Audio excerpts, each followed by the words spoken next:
On se demandait quelle est la couleur de notre premier ministre. Vous savez, quand M.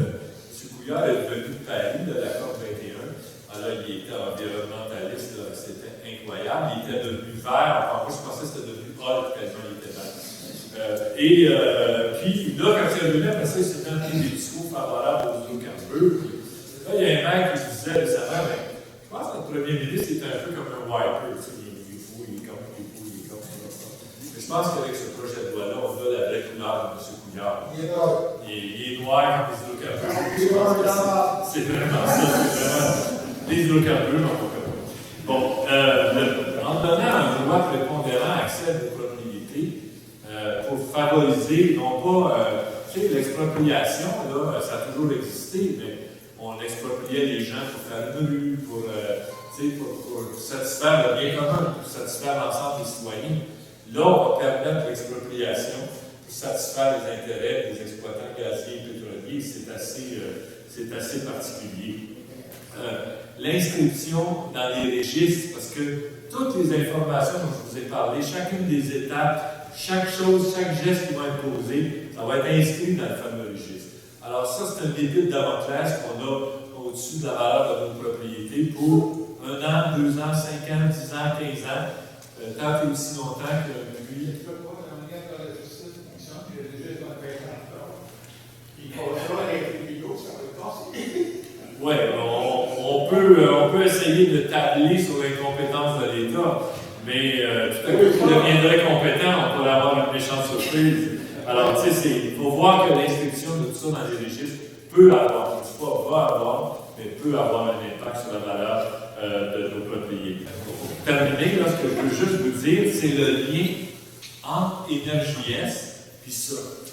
Parce que le lien, là, il existe. Là. Des fois, vous avez comment ça que je vous parle de ça avec Énergie-S? C'est que dans l'article 73 3C de la loi sur l'Office national de l'énergie, celle qui gère les biens fédéraux là, comme Énergie-S, il y a une disposition qui prévoit que quand une province rentre en exploitation gazière et pétrolière, elle a le droit d'exiger son rattachement à des installations fédérales.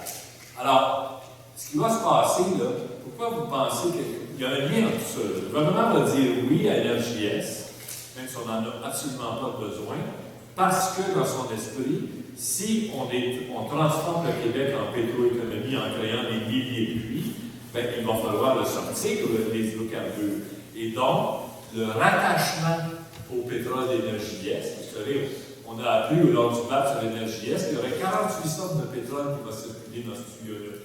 Donc, ça ne les dérange pas bien de faire un branchement, puis une couple de fois par semaine de passer le pétrole qui viendrait du Québec. Là. Ça pourrait se faire. Déjà, le ministre Arcan commence à dire que le pétrole québécois, ça se pourrait qu'on l'exporte, c'est pas sûr qu'on va le raffiner nécessairement au Québec et tout ça. Là, le lien qui est là, le plan, parce que le gouvernement avance masqué dans cette affaire-là. Vous savez, quand René Lévesque, au début des années 60, a décidé la nationalisation de l'électricité, c'est qu'on a fait quand on a décidé de s'engager dans l'électrification. Lévesque est parti avec son petit bonhomme de chemin, là, puis il a fait le tour des régions, il y a eu des débats publics partout. Puis quand on a voté en 63, on savait que si on votait pour les libéraux, on s'engageait dans la nationalisation de l'électricité. Là, on est en train de transformer le Québec en pétroéconomie, en prétendant officiellement le contraire. Et tout ça se fait petit à petit. On a adopté en 2013, on a fait un premier règlement. On l'a modifié en 2014. Ensuite, à toutes les semaines, ou à peu près, Investissement Québec donne 5 millions, à Junex, 3 millions, à l'autre 5 millions, 115 millions pour l'Anticosti, souvenez-vous. Alors, tu sais, après ça, on a publié les lignes directrices provisoires sur l'exploitation gazière et pétrolière. On a publié le règlement sur le prélèvement des eaux et leur protection qui donne des distances séparatrices minimales entre les forages gaziers et nos sources d'eau potable. Là, on arrive avec cette loi-là. Il y a un ensemble, là. Il faut comprendre que le gouvernement, sans nous le dire, est en train de nous transformer en pétroéconomie. La différence est énorme. En 63, ce que je voulais dire, c'est qu'à l'époque, quand on a décidé, il y a eu un débat public. Il y a eu un débat public à l'époque autour de la nationalisation. Là, est-ce est-ce que vous êtes au courant qu'on est en train de transformer le Québec en pétroéconomie? C'est pas évident, là. Il faut chercher dans les journaux les petits articles, des fois, un petit article par-ci par-là. Mais vous dites qu'il n'y a pas de redevance à rien, que c'est quasiment, ils nous donnent, parce que ça les paye où, ça? Le gouvernement ne peut pas être tout une gang de petits groupes, là. C'est quoi, là? Je prends pas eux autres, là. Mais, moi, je veux juste savoir, quand ils font quoi, il faut que ça paye. Mais ça paye où? Oui, écoutez, les compagnies québécoises, Junex, Petrolia, et compagnie Squatex et compagnie, eux autres, ce qu'ils veulent, c'est se faire racheter. C'est ça qu'ils veulent.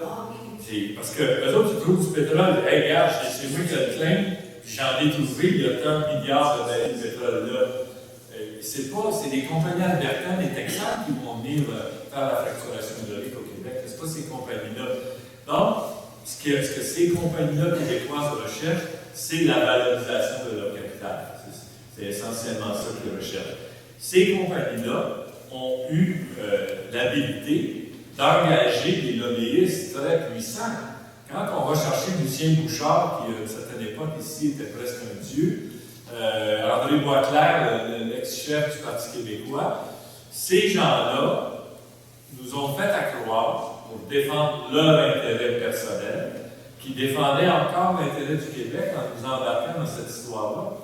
Regardez ce qui s'est passé avec Anticosti. C'est le modèle le plus absurde qu'on a jamais eu. Moi, je suis allé à Anticosti il n'y a pas longtemps, à rencontrer les citoyens. Une assemblée publique comme ce soir, elle a duré 6 heures. Il y avait bien des choses à discuter. Il n'y a pas de port en profond dans Anticosti. Si on veut développer le pétrole, faire 5000 puits, il faut d'abord créer un port en profond. Ensuite, il faut créer un pipeline pour sortir le pétrole. On va faire quoi ce pétrole-là? Un pipeline qui amènerait ça vers la Gaspésie ou vers le Bas-Saint-Laurent, où là, ça rattacherait à Énergie-Est, par exemple. Ça, c'est 10 milliards. C'est pas Junex qui va investir 10 milliards, c'est nous autres qu'il va falloir mettre cet argent-là. Ensuite, dans une île où il n'y a rien, il n'y a pas d'hôpital, il n'y a rien, là, vous allez créer 5000 puits, peut-être même 8000, 9000, c'est allé jusqu'à 12 000 dans les plans. Créer 12 000 puits sur l'île, là, ça veut dire créer un hôpital, ça veut dire créer des routes, créer des infrastructures qu'on n'a pas pour des gens qui vont faire du fly-in, fly-out, parce que les autres, ils ne resteront pas sur l'île, ils vont s'en aller. Alors, tu sais, c'est bon. Alors, prenez chacun des projets. Bon, en tout cas, qu'est-ce qu'ils nous ont fait? Écoutez bien ça. On va faire une étude environnementale stratégique. Donc, des chercheurs ont examiné la rentabilité du projet. Très bien, formidable.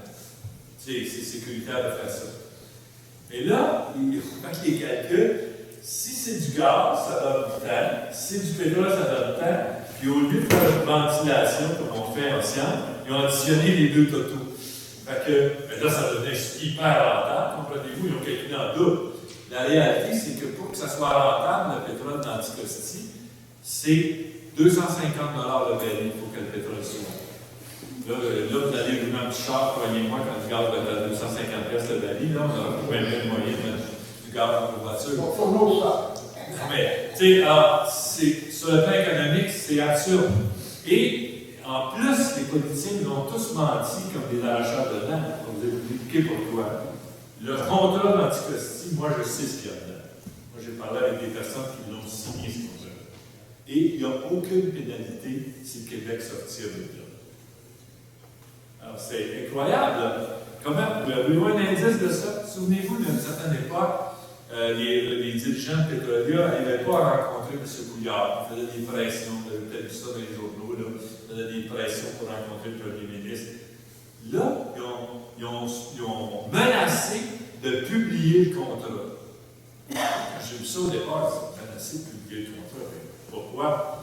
Mais quand vous savez qu'il n'y a pas de pénalité dans le contrat, puis que les politiciens de tous les partis, depuis des mois, nous disent non, il faut respecter le contrat, avoir des pénalités si on nous fait partir, sortir de là, respectons la parole du gouvernement du Québec, Hey, ces monde-là, ils ont accès au contrat, ou ils ont eu accès quand c'était au pouvoir, ou ils ont accès maintenant. Pourquoi est-ce qu'ils nous racontent des bobards? Pourquoi est-ce qu'ils nous racontent toutes sortes de choses qui n'ont pas de sens? C'est ça. On est rendu à